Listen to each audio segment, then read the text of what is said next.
Welcome back. Breaking news coverage continues as California continues to burn. Right now, 100,000 people are under evacuation orders. That number will go up overnight. And the hurricane-force winds keep driving these fires hotter and faster than firefighters can even hope to keep up with. It's going to be days before the beginning of the end becomes apparent.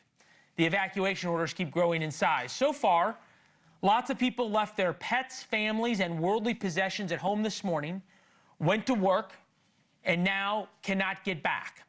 It's terrifying. We can't even begin to comprehend the loss or these folks who are surrounded by fire, as you can see with their dog. I think about the people who evacuated yesterday who came home to ashes and lost everything, or the people who police turned away as they tried to rescue their dogs, the people who are watching television right now and watching their home burn. These are all individual tragedies that are happening in California. Can't forget that. And you think about what's burning inside that home, the memories, the pictures, the mementos. I think about my grandfather's cufflinks or letters from my father, the things I would grab if I could just in those few fleeting seconds as you run. As horrible as the fires are, as extraordinary as the rescue stories, simply talking about all that isn't enough. We need to tell the truth about what's happening. Policies have consequences, and that's why it matters. That's our Why It Matters segment. What's happening in California right now matters to you, whether you are in California, you're in Florida, you're in Illinois, and it's because of this video which tells the story. Firefighters come to a burning house. There is no water. The hydrants are dry. It happened over and over and over again. You can see the frustration on their faces. These are firefighters risking their lives. Overnight in Pacific Palisades, the whole area ran out of water. As Los Angeles burns to the ground, California faces three problems, which are and were preventable. Not enough water to fight the fires, above-ground power lines that spark fires when trees fall down during high winds, and not enough firefighters or fire resources.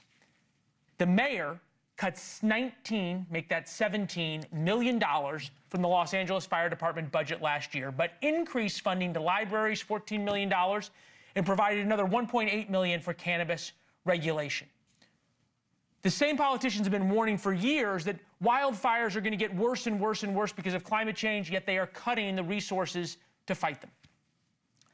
The solution to the three problems, water, power lines, and funding, are direct and simple.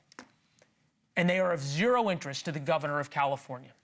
Today, Gavin Newsom spent the day with President Biden talking about the fires, but over the past 6 years, he's totally ignored the real problems. Instead, he created a California Green New Deal, stuffed with things that have zero chance of preventing devastating fires, electric car charging stations, in order to ban new sales of gas-powered cars, building a $9 billion high-speed rail that nobody will use, restricting controlled burns that have created a tinderbox in known fire areas. He pulled funds out of the wildfire prevention measures. He mandated climate-conscious investments for the state pension fund. He called for a Winfield profits tax to go after oil companies. He proclaimed a so-called energy czar. He implemented a methane capturing system for cow manure. All of the things I've just listed are doing as much good as shouting at the 80-mile-an-hour winds right now blowing through Malibu and shouting at the flames that that house is burning. If you listen to Newsom and his friends, all of these fires are solely the result of climate change. That's simply not a fair assessment. Yes, climate change is real. But capturing cow methane and electric charging stations is not going to protect us from these wildfires. Burying power lines and building cheap concrete water reservoirs would help. Those reservoirs could have held last year's record rainfall, so right now they would have water. You might remember just under a year ago, we showed you this video of California sending all of that water, all of the rain that came in, into the ocean. Millions upon millions of gallons that could be used to fighting these fires, they gave away because they had nowhere to store it.